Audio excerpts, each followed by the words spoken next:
I know I'm going to hurt some feelings with this, but I don't care because I'm going to talk about it. I'm going to talk about emotional incest because we all know that one or two or three or four people that seem like they want to mess with their kids. And God spoke to me through a situation this morning that happened with my son. And he made me realize that a lot of this stuff is from birth, right?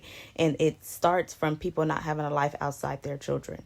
They make their children their possession. When they had their children, everything became about their children. Their life stopped and their children became their life.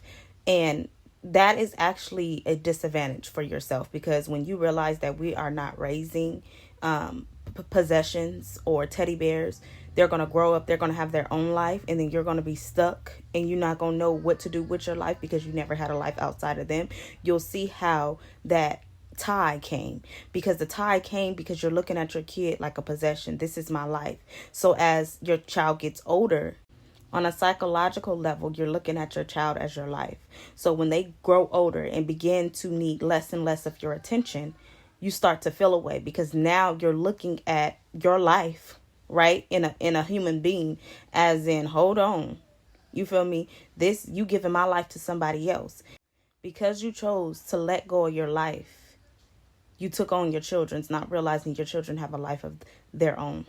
So then now you a lot of people become manipulated. I don't care. These parents be manipulating their kids. And that's why y'all got to be discernment, because ain't nobody off limits. Okay. And they use what they were supposed to do to throw in their children's face, to make their children feel sorry for them because they're not getting their way. The possession is no longer on their leash. Okay, because they're grown. They're making their own decisions. They have their own people. They have their own wife. They have their own husband. But the fact that you can't come to the grip of, this is not your life, this is not your possession. Now you just indulge yourself in what they got going on so you can destroy it, so they can come back home to mommy, or they can come back home to daddy, not realizing you should have had your own life. So a lot of times these mothers and these fathers that be all up in their children's business and their children's relationship, trying to disrupt it or destroy it, it's only because they can't come to the grip that their possession has gone, that their life that they see in their eyes, it's an illusion, but in their mind, this is my life and I can't believe it. I gave my all to these children and now they just gonna grow up and say, forget me. First and foremost, let's rewind here. Nobody asked to be here. Let's be clear. We didn't ask to be here. You got to understand, people, this is where I be saying the manipulation. They try to throw in your face what they were supposed to do, because ain't nobody asked to be here. Quite frankly, if I had a choice, I wouldn't be here. But we here now. So you can't sit here and try to throw in my face what you chose to do. That was your choice, and because they can't get their way, they use that manipulation tactics. I'm telling y'all. And it all originated from when the child was little, because they chose to put their life on hold. They put their life on hold for 18 years or how many ever years, right? And now that their child has their own life, they're upset about it because they put their life on hold and they don't know what they like. They don't know what it is. They don't know no life other than these kids. So when the kid grow up, now it's a problem. So pray for these people, because quite frankly, they are hurting. It is deeper than what you think. This is why God always makes me realize people's actions are deeper than what you see. It's always, the fruit is only a fruit has a root. It's a root to these actions. And you have to understand that they don't have no life. I don't care. People can be out with a job and stuff and still have no life. What is the passion? What is it that they like to do? They don't know.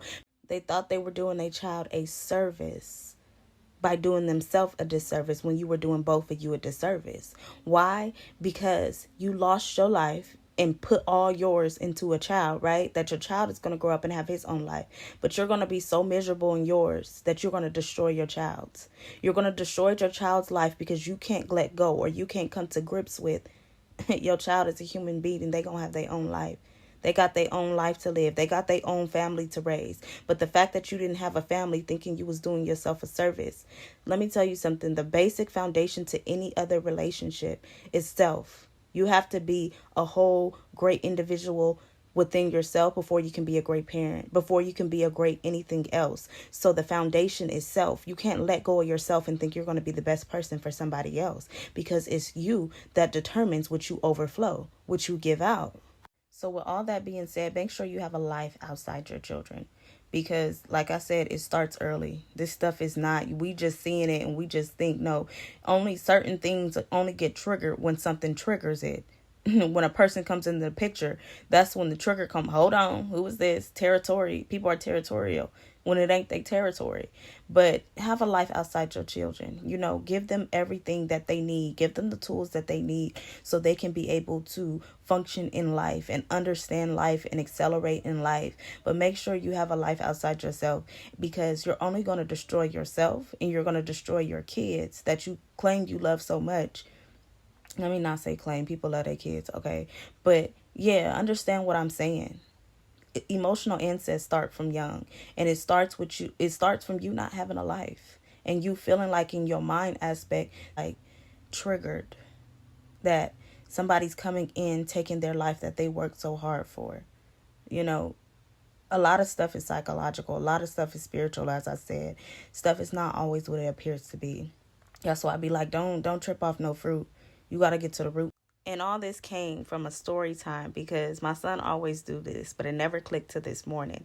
He tries to pamper me, or he tries to soothe me when he want to go off and do him. This is how you know kids are crazy. He when he know he want to go do something outside of me or leave my presence, especially on the weekends, he want to soothe me to make me not feel bad. And something in me was like, boy, bye. Like, trust me, you're not hurting my feelings. Goodbye. Close the door. Hurry up. Goodbye. Like, you feel me? And God spoke to me. And he gave me all that revelation, because if I didn't have a life, right? If I was just so engulfed with him, I probably would feel away, right? I most definitely probably would. Like, boy, please, where you going? You feel me? It probably would have became with the million and one questions, trying to figure out who, what, when, where, why. Why you want to leave me? Why you want to leave me? I ain't got nothing to do. We can't do it together, But when you got a life outside of your child, then you'd be like, go ahead, baby, go live your life. Because I had to realize, too, I don't want that on him. I don't want to put that burden on him to make him feel like, oh, I can't go do nothing because I don't want my mama. Manipulation, I ain't starting that stuff. Baby, live your life. Don't ever try to think, oh, is mommy going to feel away? Go, if it makes you happy, go live your life. Because if I'm going to be transparent, I was well on the way to being that person I vowed not to be. And a lot of times we always become the people that we don't want to become, because we don't realize that it starts early. We don't realize that things don't happen overnight. It's a slow and gradual thing. And once you realize it, it's a stronghold. So God had to knock me upside my head while my child was young and make me realize and see certain things before I got to that point. So have your own life.